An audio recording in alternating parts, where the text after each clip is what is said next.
Making investments that allow more Canadians to be working has exactly the positive impact that we wanted to have. Equality plus growth, a strong middle class. It's the government's latest financial plan for Canadians. And we're focused on how we can ensure the continued success of women, helping Canada to continue to be economically strong, because every Canadian has a real and fair chance at success. This year's budget was written within a gender equity framework, focused on including and advancing women's contributions and equity in the workforce. As a first step, the government will be introducing new laws to ensure equal pay for women in federally regulated jobs. The government also has plans for families and households. The government will be investing $1.2 billion over 5 years into the parental sharing benefit, adding 5 weeks of benefits for parents who share leave. They're also proposing to invest $5.6 billion into the Canada Child Benefit, which helps roughly 3.3 million families.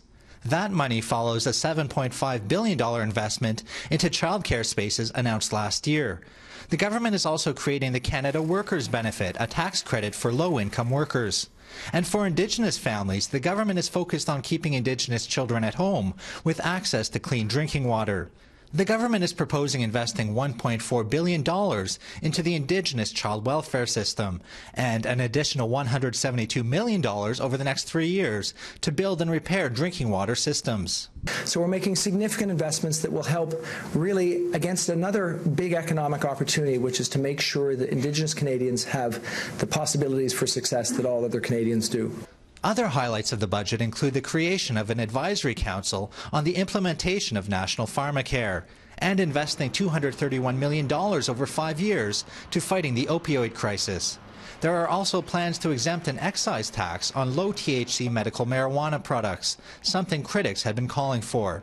John Geddes is the Parliamentary Bureau Chief for Maclean's magazine. On the overarching themes, very much as advertised, the minister's trying to emphasize gender equity, equality, innovation, the kinds of things that Minister Morneau is kind of trying to put his personal stamp on. Back on Parliament Hill, the opposition is not judging the budget by its cover.